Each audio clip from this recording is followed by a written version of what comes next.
Hello friends, कैसे हैं आप।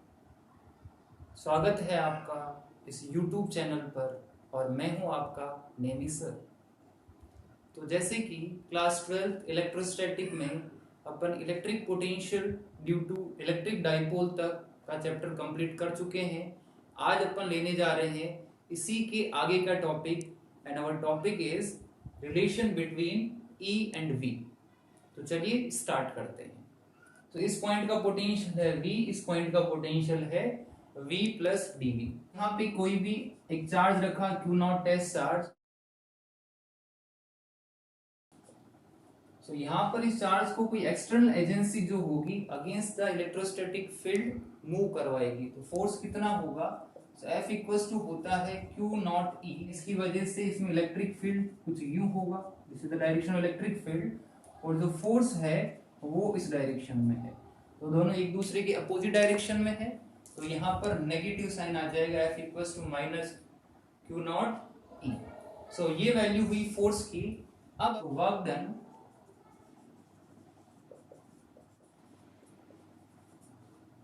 A टू B, तो ये कितना हो जाएगा W इक्वल्स टू। अब जैसा कि अपने को पता है कि अपने को इतने छोटे छोटे डिस्प्लेसमेंट इसके लेने हैं कि जिससे इसका फील्ड डिस्टर्ब ना हो। तो छोटे छोटे डिस्प्लेसमेंट लिए तो उसमें वर्क डन होगा small work done dw। Complete work done निकालने के लिए क्या करेंगे अपन, इंटीग्रेशन करते हैं इसका। सो W इक्वल्स टू आ जाएगा integration dw।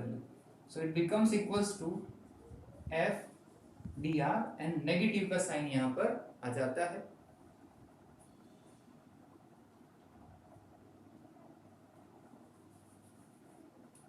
Integration F dr। अब यहां पर अगर आप ध्यान से देखें तो F की वैल्यू अपनी को पता है इक्वेशन फर्स्ट से क्या है। So from equation first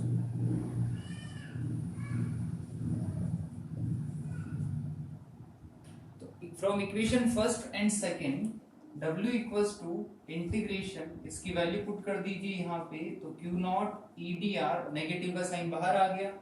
Q not को इंटीग्रेशन से बाहर लेके W के अगर नीचे लेके जाएं तो ये बन गया W upon Q nought equals to integration negative integration of E D R.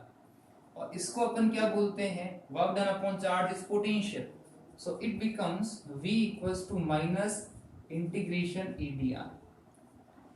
अब दोनों तरफ क्या करिए, डिफरेंशिएशन कर दीजिए। सो v का डिफरेंशिएशन हो गया यहाँ पर dv। इसको अगर डिफरेंशिएट करेंगे तो इंटीग्रेशन के साइन से कैंसिल आउट हो जाएगा, तो ये क्या बचेगा minus E D R. So यहां से e अपना आ गया माइनस का dv upon D R. So it is the relation between electric field and electric potential. Relation क्या आया, E equals to minus dv upon D R. तो क्या लिख सकते हैं,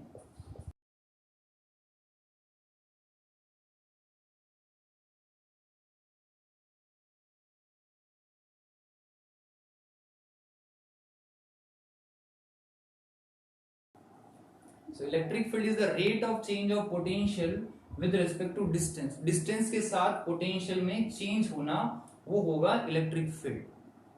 यहाँ पे जो नेगेटिव साइन है, अब यहाँ पर नेगेटिव भी दिख रहा है, तो ये जो पूरा आपको दिख रहा है potential, rate of change of potential, जो ये वर्ड लिखा हुआ with respect to distance, this is known as potential gradient.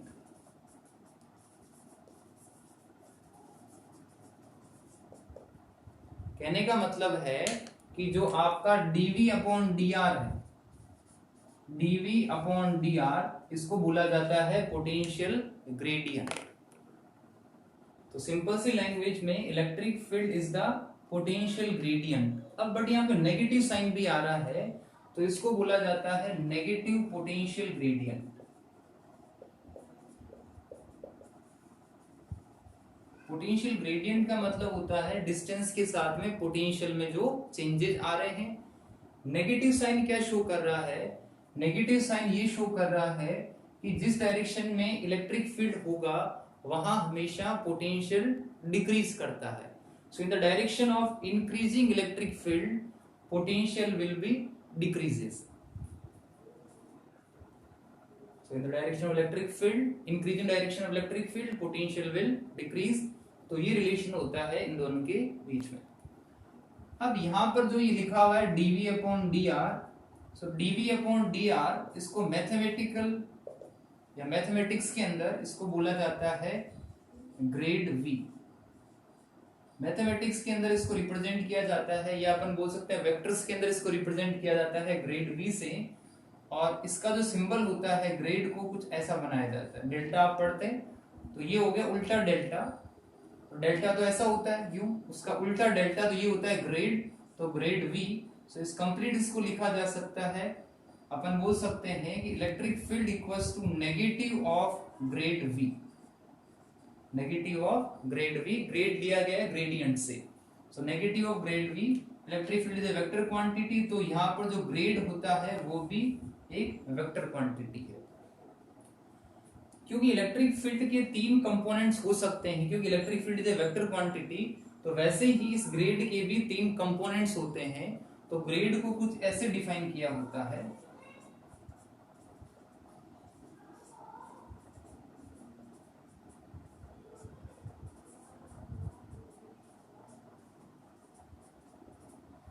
this is the value of grade, del by del x I cap, del by del y j cap, del by del z k cap, where del by del x is the partial differentiation with respect to x. This is known as partial differentiation with respect to y, and this is known as partial differentiation with respect to z. So यहाँ पर आप एक word सुनते हुए आ रहे हैं partial differentiation. So partial differentiation is different from normal differentiation. So E becomes equals to minus del का मतलब हो गया del by del x I cap plus del by del y j cap plus del by del z k cap multiply by v. Electric field becomes, तो इसको क्या लिखा जा सकता है, as we know that electric field equals to तीन component की form में अगर लिखें तो EXI plus EYJ plus EZK, where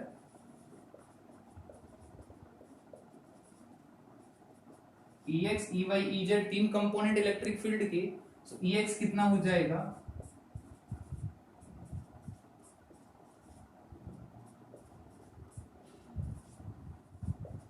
so it is the magnitude of electric field. और वेक्टर फॉर्म में अगर कैलकुलेट करना है सो आपको पार्शियल डिफरेंशिएशन करना पड़ेगा with respect to x, with respect to y and with respect to z। Partial differentiation का क्या मीनिंग होता है, तो इसको एग्जांपल से समझते हैं।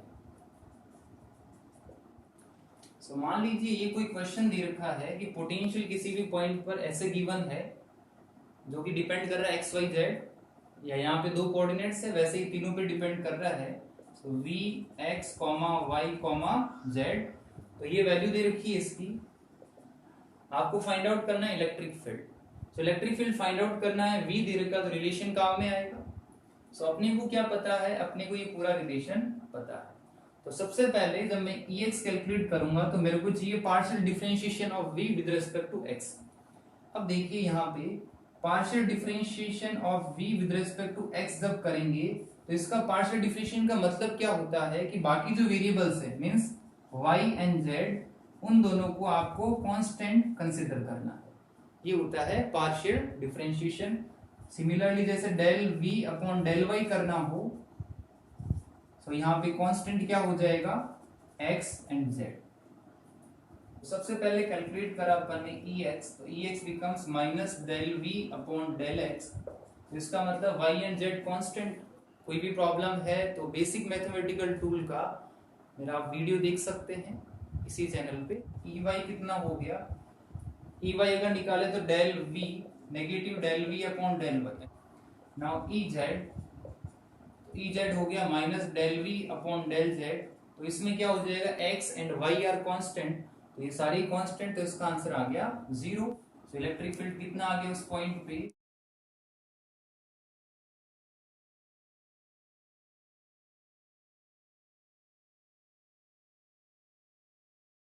Upon coulomb. और दूसरी डेफिनेशन के अकॉर्डिंग हो जाएगा ये volt upon metre. So next topic है आज का इक्विपोटेंशियल सरफेसेस। इससे पहले अपन ने पढ़ा था relation between the electric field and electric potential. अब है इक्विपोटेंशियल सरफेस। तो देखिए जैसे कि नाम से पता चल रहा है, इक्विपोटेंशियल सरफेसेज मींस ऐसी सरफेसेज जिनके हर पॉइंट पर पोटेंशियल इक्वल होता है। तो यही डेफिनेशन है इसकी, a surface that has same potential at all the points on the surface in electric field।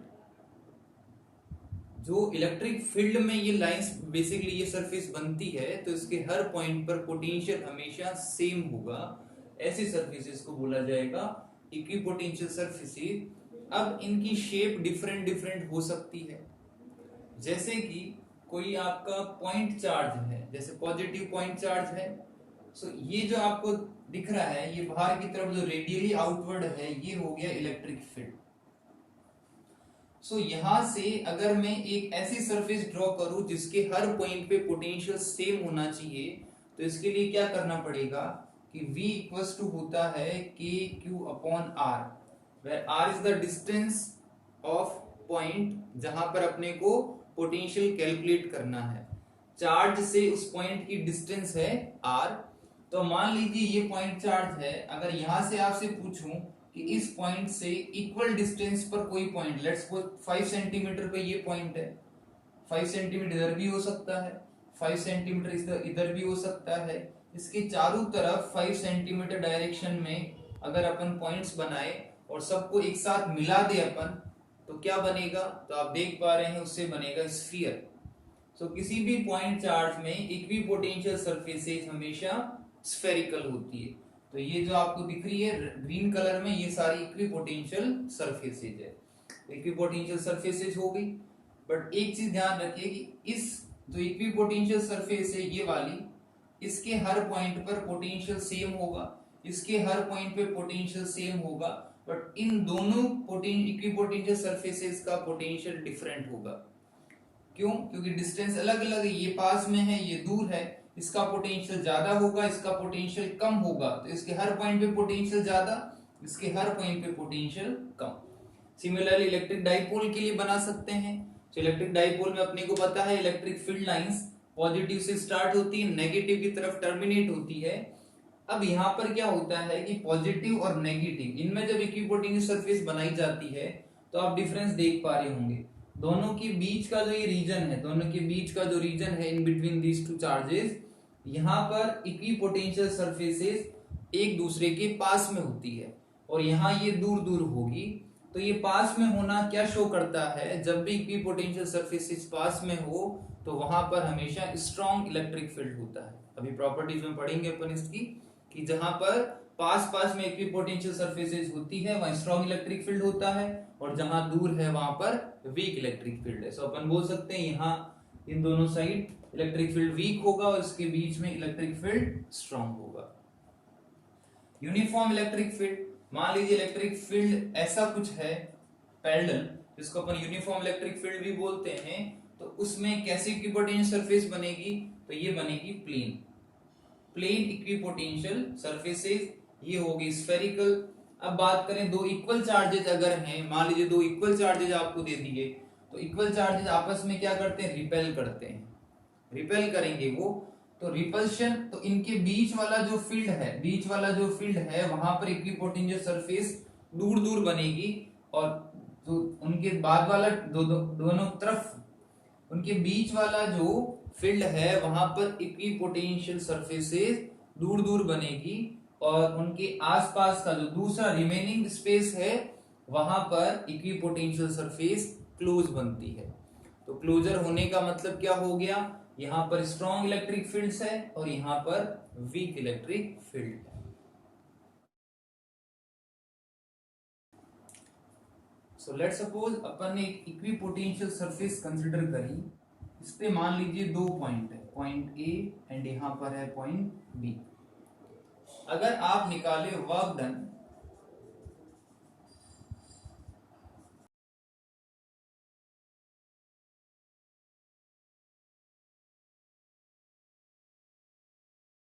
तो ये कितना होगा, किसी भी चार्ज को अगर मूव करवाना है यहां से यहां तक, तो वर्क डन कितना होगा।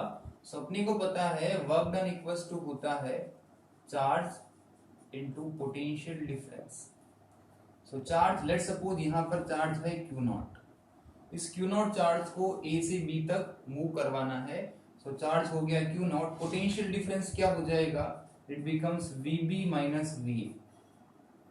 जैसे कि अपने को पता है, सो ये कैंसिल आउट हो गए, सो वर्क डन यहाँ पर क्या आया, 0। सो किसी भी चार्ज को अगर इक्विपोटेंशियल सरफेस पे मूव करवाना है तो वहां मूव करवाने पे कोई भी वर्क डन नहीं होगा, तो वर्क डन विल बी 0। अब जैसे कि अपने को पता है रिलेशन आया था E equals to minus dV upon dr, electric field is the negative potential gradient. अब यहां से अगर अपन dr निकाले तो it becomes dV upon E। अपन ने कंडीशन मान ली let dV equals to constant, ऐसे पॉइंट जहां पे जो चेंज हो रहा है पोटेंशियल में वो कांस्टेंट है, तो इस केस में अपन क्या बोल सकते हैं, dr जो है वो इनवर्सली प्रोपोर्शनल है इलेक्ट्रिक फील्ड के। अब dr यहाँ पर क्या हो गया, distance between the equipotential surfaces. इसका मतलब क्या, देखिए इधर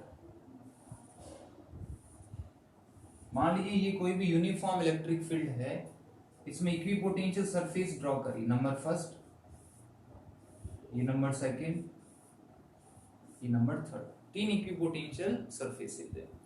सो ये क्या बोल रहा है, this is the spacing between, this is the distance between equipotential surface. अगर ये डिस्टेंस कम होती है तो इलेक्ट्रिक फील्ड की वैल्यू ज्यादा होगी। तो कहने का मतलब जहां पे डिस्टेंस लेस है, यहाँ पे डिस्टेंस जैसे लेस, यहाँ पे डिस्टेंस मोर, तो यहाँ पर इलेक्ट्रिक फील्ड ज्यादा होगा, यहाँ पर इलेक्ट्रिक फील्ड कम होगा। तो कहने का मतलब जहां पर इलेक्ट्रिक इक्विपोटेंशियल सरफेसेस के बीच की डिस्टेंस कम होती है, लेस होती है, वहां पर इलेक्ट्रिक फील्ड हमेशा ज्यादा होता है, और जहां डिस्टेंस ज्यादा होती है वहां इलेक्ट्रिक फील्ड कम होता है। सो ये property number second. First property पढ़ी थी, वर्क डन जो होगा इक्विपोटेंशियल सरफेस पे वो हमेशा 0 होता है। सो नेक्स्ट है कि इलेक्ट्रिक फील्ड जो होता है हमेशा इक्विपोटेंशियल सरफेस के परपेंडिकुलर होता है। कैसे, तो फॉर एग्जांपल यहाँ पर कोई भी इक्विपोटेंशियल सरफेस है, इस पे अपन मान लिया कि इलेक्ट्रिक फील्ड 90 डिग्री ना होके किसी एंगल पर है। सो ये हो गया इलेक्ट्रिक फील्ड, एंगल किसके साथ बना रहा है, with the plane of equipotential surface. Let's suppose theta angle create कर रहा है, यहाँ पर कोई पॉइंट चार्ज रखा क्यू नॉट, इसको पॉइंट ए से पॉइंट बी तक मूव करवाना है। सो ये कॉन्सेप्ट अपने को पहले से ही पता है कि इक्विपोटेंशियल सरफेसेस के किन्हीं भी पॉइंट्स पर अगर चार्ज को मूव करवाया जाए तो वर्क डन 0 होता है। सो यहां से यहां तक जाने में वर्क डन 0 होगा। तो अब सबसे पहले बात करते हैं, यहाँ पे कोई चार्ज क्यू नॉट जब रखा तो इसमें फोर्स कितना लगेगा। सो फोर्स इक्वल्स टू होता है क्यू नॉट ई, तो फोर्स की डायरेक्शन ये हुई, डिस्प्लेसमेंट की डायरेक्शन ये हुई। सो टोटल वर्क डन कितना होगा, work done is given as force dot displacement, यही लिखते हैं, मतलब F D R cos theta. अब यहाँ पर वर्क डन तो अपने को पता है 0 होता ही है इक्विपोटेंशियल सरफेस पे मूव करवाने में। सो वर्क डन की वैल्यू 0 आ गई, एफ नॉट की वैल्यू रखी क्यू नॉट ई, सो ये बन गया E D R cos theta, Q naught 0 हो गया। So E dot D R cos theta को क्या लिख सकते हैं, E dot D R equals to 0, और या अपन बोल सकते हैं कंप्लीट कि ई डी आर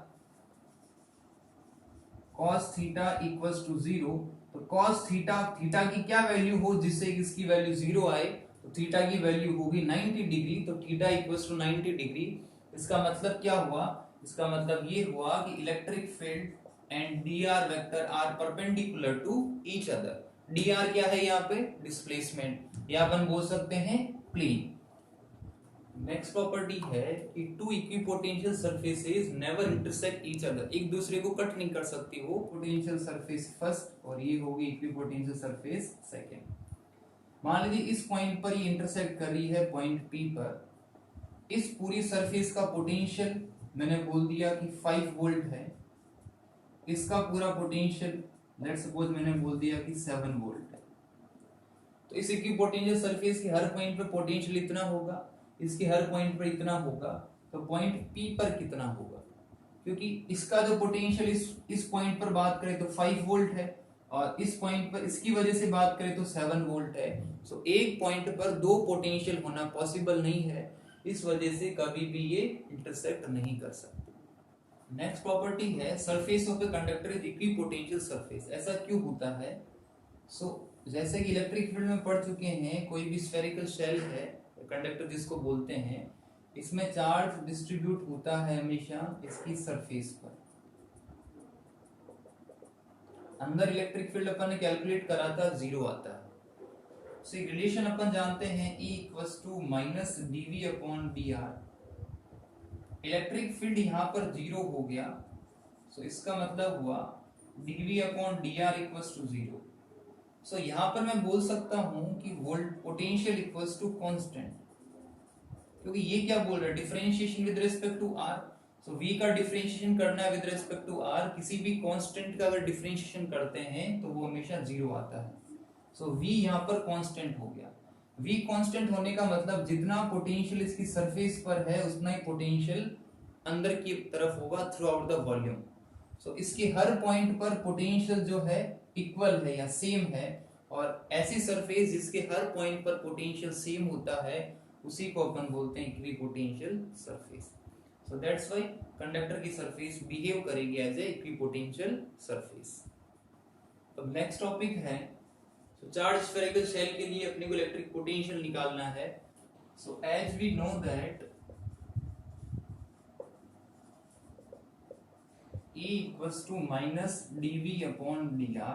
यहां से अगर V निकालना हो तो ये हो जाएगा माइनस इंटीग्रेशन E dr। यहां पर मेरे को निकालना है पोटेंशियल, तो मेरे को पता होना चाहिए इलेक्ट्रिक फील्ड कितना होता है, तो अपन यहाँ पर पोटेंशियल निकाल सकते हैं। तो वही तीनों कंडीशन आउटसाइड द स्फीयर में, जैसे ये स्फीयर है, ठीक है, कौन सा स्फेरिकल शेल है,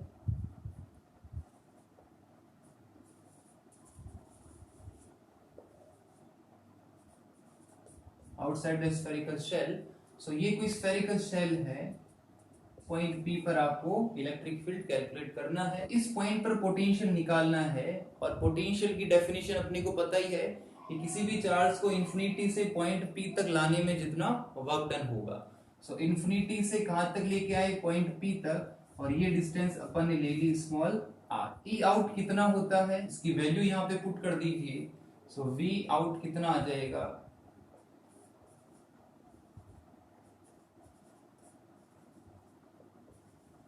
अपर लिमिट माइनस लोअर लिमिट, तो minus minus plus, infinity put करेंगे तो 0 आ जाएगा। V आउट की वैल्यू आई KQ/R। Now second part, at the surface means R equals to capital R। इस केस में V सरफेस ये निकालने के लिए क्या करेंगे, स्मॉल r को रिप्लेस कर देंगे कैपिटल R से, it becomes KQ upon capital R। ये आता है V सरफेस पर। नंबर थर्ड है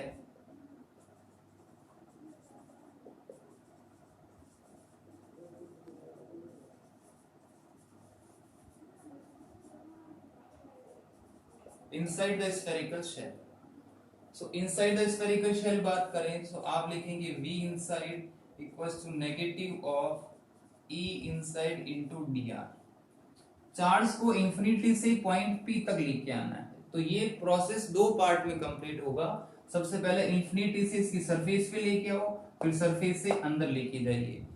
लिमिट तो आएगी basically infinity to small r। इसको दो पार्ट में आपको डिवाइड करना पड़ेगा, नेगेटिव साइन बाहर ले लिया। सबसे पहले इंफिनिटी से इसकी सरफेस कैपिटल R पर, प्लस R से स्मॉल r तक, सरफेस से अंदर कितना हो गया, capital R to small r, और ये हुआ EDR।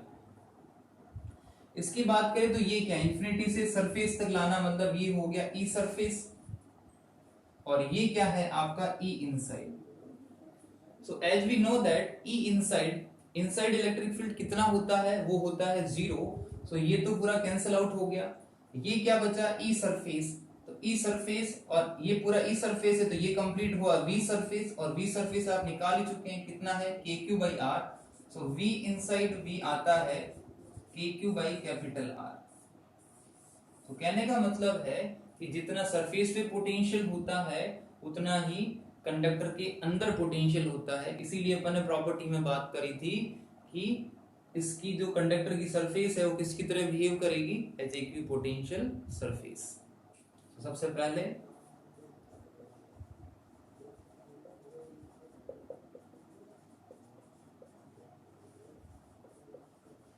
आउटसाइड द स्फीयर, सो क्या लिखेंगे, V outside equals to negative of E out into D R, limit goes from infinity to small r। तो अपने को पता है E आउट कितना होता है, ये होता है k q upon r square. तो ये सिमिलर वे से सॉल्व हो जाएगा जैसे हुआ था कंडक्टिंग में, सब कुछ सेम आ रहा है। सो V आउट का फॉर्मूला अपने पास आया था k q by small r, वो सेम एज इट इज रहेगा। सेकंड है आपका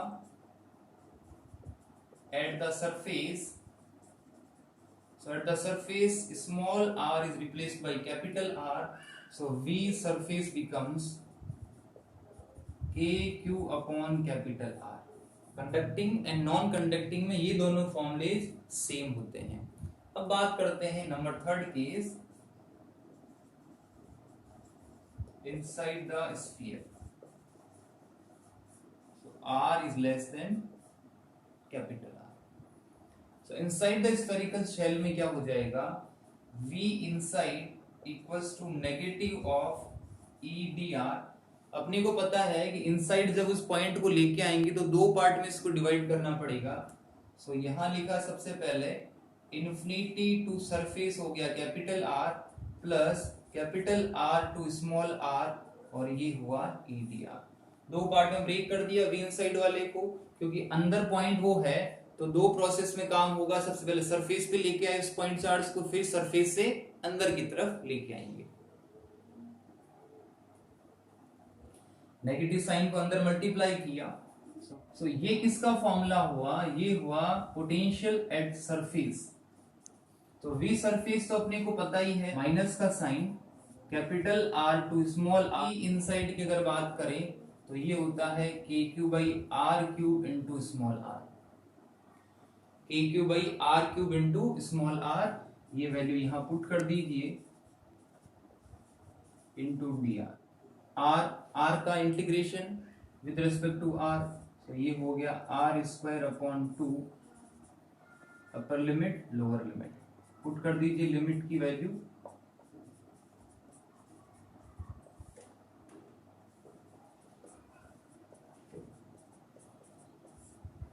टू बाहर कॉमन आ जाएगा,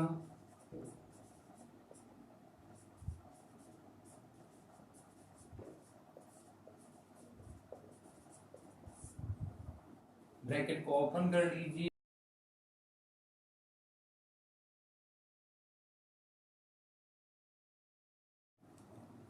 सो ये वैल्यू आ गई आपके पास V इनसाइड। तो V इनसाइड आया KQ upon 2R cube into 3R square minus R square. अगर बात करें at the centre of non conducting sphere, at centre R equals to 0, सो ये कितना हो जाएगा V सेंटर, तो V सेंटर की वैल्यू ये 0, so it becomes 3 upon 2 KQ upon capital R, और ये किसकी वैल्यू होती है, potential at the surface, so V center becomes 1.5 times of V surface।